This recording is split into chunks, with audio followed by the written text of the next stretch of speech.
Hey everyone. If you're new to Index Card RPG, you're probably looking around, flipping through the book, and wondering, where do you start? Is there perhaps an adventure that you could run that would really kind of introduce you to the system and really give you a good starting point, whether you're being a GM or as a player? Well, in Index Card RPG, there is a kind of a DIY mindset that's really presented and highlighted. And so technically, you could really start just about anywhere. But whenever the question does come up in the community, there are very common kind of recommendations for particular adventures that players suggest new players run. And so today I want to showcase the 7 or so adventures that get recommended all the time for new players to try out. And it's because they're either easy to run, they really highlight the game itself, or they're just straightforward and just can kind of really give a feel for the system as a whole. And so we're going to start out with the first and number one most recommended ICRPG adventure, and that is Prisoners of Moloch. This classic ICRPG adventure was first presented on Runehammer's YouTube channel using the video 3 encounters to start your campaign. Now this encounter really is just straightforward. It keeps everything nice and tight to really introduce your players. You set them up with no gear, they create their characters, they start out in cages or chained up in this dungeon, and really quickly they have to learn and work together to escape and kind of continue on. And it can build into a full series of encounters or a whole campaign in and of itself. Now, what's really good about this adventure is that it really kind of presents open-ended options for players to learn the system. If they're trapped in the cage, they can present, dex challenges, strength challenges, whatever kind of their preferences are of how they think their character would run it, as well as it gives opportunity to run effort, face some combat, some challenges, the timers, the threats, and the treats are all there, and Runehammer walks you through all of these as he presents it. The only downside that I really have with this particular adventure is that it's not really written down in its entirety. It's presented in the video, but it doesn't have like a PDF of the adventure. So you watch the video, you learn from it, and then you kind of run it on your own and you can make up your own interpretation. But thankfully, the Runehammer community on like the forums has presented a ton of options like these maps that players have shared and presented how they've run Prisoners of Moloch for themselves, and you can really interpret it however you want. And so the very first recommended adventure would be the Prisoners of Moloch. Now the second most recommended adventure is probably what's available within the Master Edition, which is the Grey Hill Inferno Trial.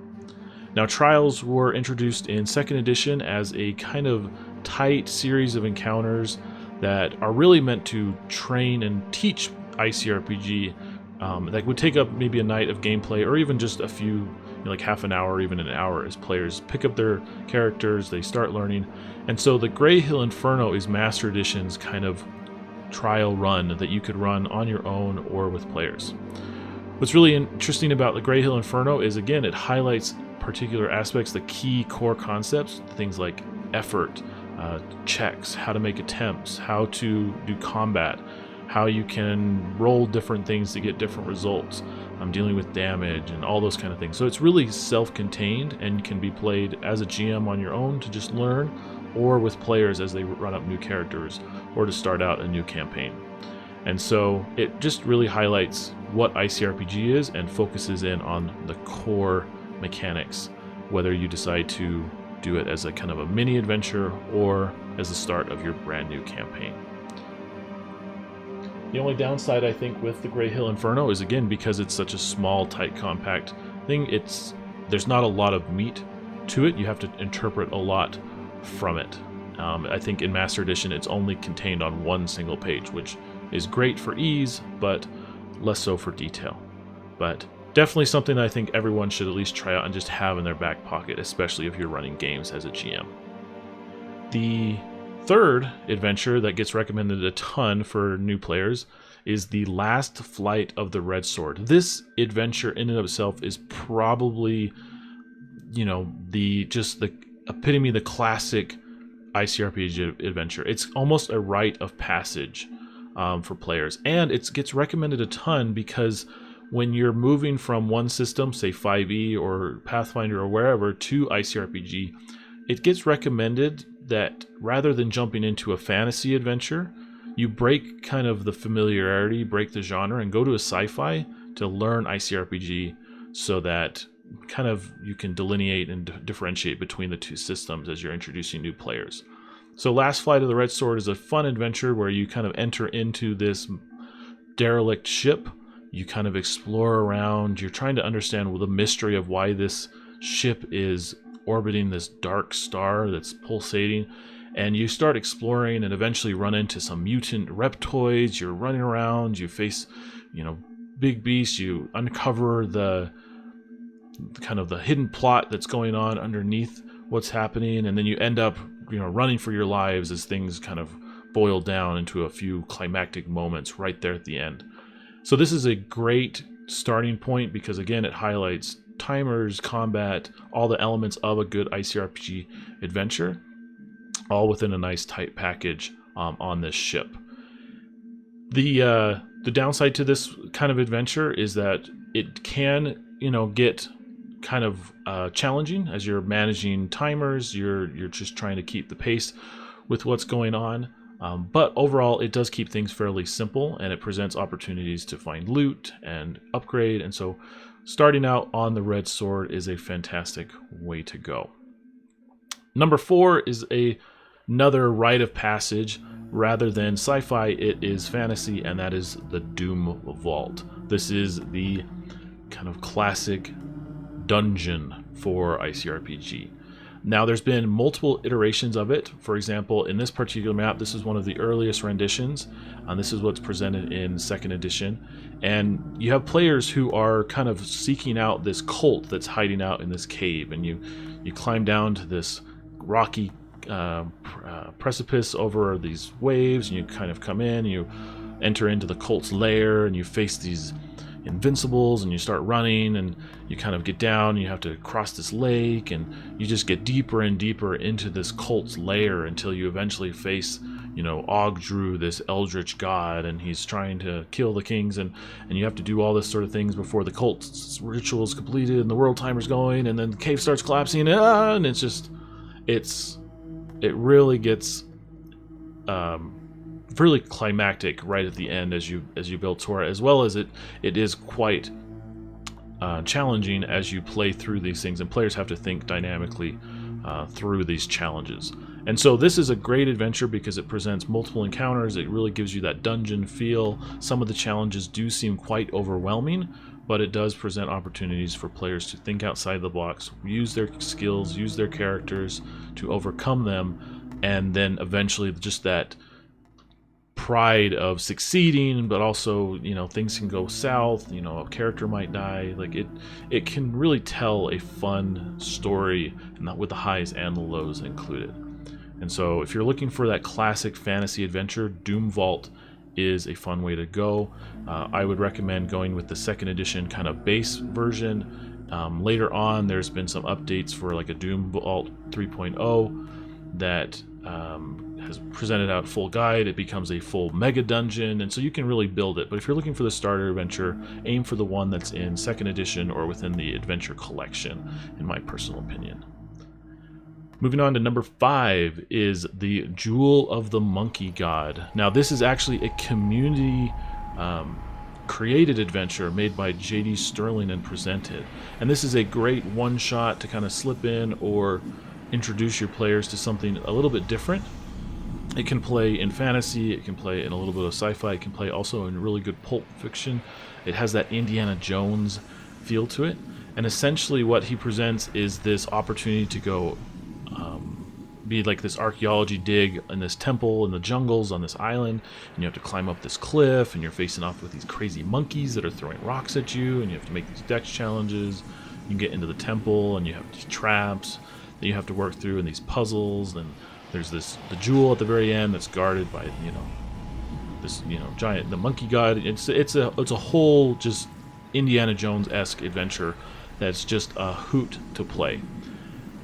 So this is a great one to try to introduce and just kind of really have that exciting adventure, especially if you're playing that pulp fiction. If you're looking for how to run it in that pulp, it's usually recommended to do something along the lines of using Beneath the Door, which is another adventure in core. They've got some character options, but you could really play this as is with whatever you start out with. But it's a fun adventure, and that's why I think it gets recommended so often. And it's so self-contained, and it really runs really streamlined. J.D. Sterling did a really good job on this one. The only downside to this one is just because it is community content, it takes a different approach to how it's presented than what you might be used to with ICRPG. It's well presented for sure, but it is different, and so you just have to kind of overcome that, and you should be good to go. Moving on to the next adventure is we've got The Last Voyage of Finnegan's Pride. This is probably the newest adventure that's kind of getting recommended. Runehammer actually built this adventure to be an introductory adventure for ICRPG. This is kind of the de facto, it's got everything you need to pick up ICRPG and start playing. And so essentially it's a kind of, it builds off of the repertoire and the history of The Last Flight of the Red Sword, and it has a very similar storyline, but now you're in this kind of pirate fantasy ocean adventure. As players are sailing the ship, they find Finnegan's Pride, they're working through things to eventually destroy this monolith that's happening. And it really is a great starting point because Runehammer did everything in his power to give you everything you need. It's got VTT assets, it's got the maps, it's got the details, the read aloud text, it's got just the flow for how you want to run it. It does take some getting used to in the sense of just the elements that are there. It can be quite deadly at points, and you just have to like let go of your kind of qualms or concerns. You just got to let it be. But overall, like this is Runehammer's answer to the question, what adventure should I start with? And the reason why it's not recommended first is it's just newer, and so that's why it's number 6 on the list. But moving down to the last recommended adventure, this is actually the very first adventure that I ran as a GM, and that's Orvalds Tower. Now, Orvalds Tower was included in the the Magic 2nd edition, and it's included in the Adventure Collection. But I recommend this particular adventure because of how easy it is for a GM to run. There's really, even though it feels like there's a lot of moving pieces, it's just fairly straightforward. It's a lot of time management, as well as it's a lot of kind of managing players' time, because essentially the whole point of it is you start your adventure at the top of this tower, having defeated this wizard, and then you give your players the information that there's only 15 rounds before the whole tower is destroyed. You have to escape the tower, and you have to move down these various layers in the tower and eventually escape. So each room is a challenge that you've got to essentially cross, and you just got to go from the top of the tower down to the bottom in 15 rounds, and that's it. It's really self-contained. It keeps the pressure on. It keeps players motivated towards a common goal, and each room presents new challenges. And so as a GM, it's easy to run in the sense that everything is self-contained from one level to the next. So get a feel for each level. You should be good. It's just making sure you're running the timers, you roll on the tables that are provided, you run the monsters one by one. And so that's why I personally recommend it, and that's why I've just had a soft spot for this one since the very beginning. It is a bit more complex in the sense of what's going on. There's magic, there's roll tables that can introduce various monsters or effects, and you just got to be able to roll with the punches there. But in the end, it always tends to come down to the last few rolls, the last few rounds, and it's just a great table feel for my experience. This works great on conventions as well, and I've done that before. But essentially, those are the 7 most recommended adventures for ICRPG. So whether you've played one of them or none of them at all, I highly recommend that you just grab one of these, the ones that draw your attention, and start running. If you're a new GM, always reach out, ask the other community members that are more seasoned. They'll gladly help you out. These adventures are a great place to start. If you're a new player, definitely share them with your table, and I look forward to hearing about all your great new adventures as you start out in ICRPG.